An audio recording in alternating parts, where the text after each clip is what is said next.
كيف تنتقد المسيحية وانت إسلامك إجا بعد 600 سنة من المسيحية؟ هذا أولا. اثنين، في آية بتقول إنه عيسى كان يخلق كهيئة الطير بإذن الله. هل الله يأذن يعطي أي سلطة لأي خالق لأي مخلوق إنه يخلق زيه؟ معناته أنت مشرك.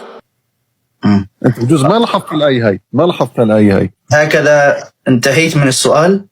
نعم، إنه كان عيسى يخلق بإذن الله. واضح السؤال، فهمنا السؤال، انتهيت. فحتى يأتي دور تعليقي ولا تقاطعني. طبعا. طيب، بالنسبة للسؤال الأول، كيف تنتقد المسيحية وقد جاء الإسلام بعدها ب600 عام؟ طيب خلاص، على هذا الحال إذن لا تنتقد البوذية، لأن البوذية جاءت قبل النصرانية بآلاف السنين. ولا تنتقد كذلك اليهودية، فاليهودية قبل النصرانية كذلك. ولا تنتقد الهندوسية، ولا تنتقد السيخية، ولا تنتقد الأديان الوضعية الهندية، هذه كلها لا تنتقدها. لا تقاطع. طيب. لأنني تركتك تطرح سؤالك. واضح؟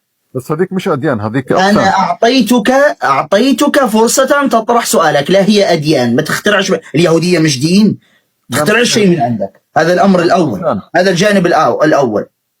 لازم نكتمه، يعني ما يفهموش هم وحدهم هكذا. هذا الأمر الأول. الأمر الثاني، من قال لك أن الإسلام جاء بعد النصرانية ب600 عام؟ لا، الإسلام من لدن آدم عليه السلام، هذا بنص الكتاب وبنص السنة. فالأنبياء كلهم دينهم الإسلام. يوسف عليه السلام في سورة يوسف قال: توفني مسلما وألحقني بالصالحين.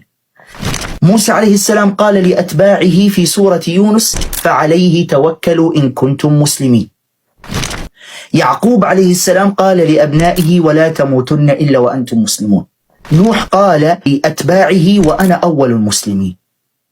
تمام. إبراهيم عليه السلام قال عنه تبارك وتعالى: ما كان إبراهيم يهوديا ولا نصرانيا ولكن كان حنيفا مسلما. فبالتالي الإسلام لم يأتي بعد 600 عام من النصرانية. الإسلام دين جميع الأنبياء، ولذلك قال الله تبارك وتعالى: إن الدين عند الله الإسلام. وقال: ومن يبتغي غير الإسلام دينا فلن يقبل منه وهو في الآخرة من الخاسرين. وقال تعالى في سورة المائدة: اليوم أكملت لكم دينكم وأتممت عليكم نعمتي ورضيت لكم الإسلام دينا. أي أن الله تبارك وتعالى بعث النبي صلى الله عليه وسلم مكملا للرسالة التي جاء بها إخوانه الأنبياء من قبله، لكنه لم يأتي برسالة جديدة، وإنما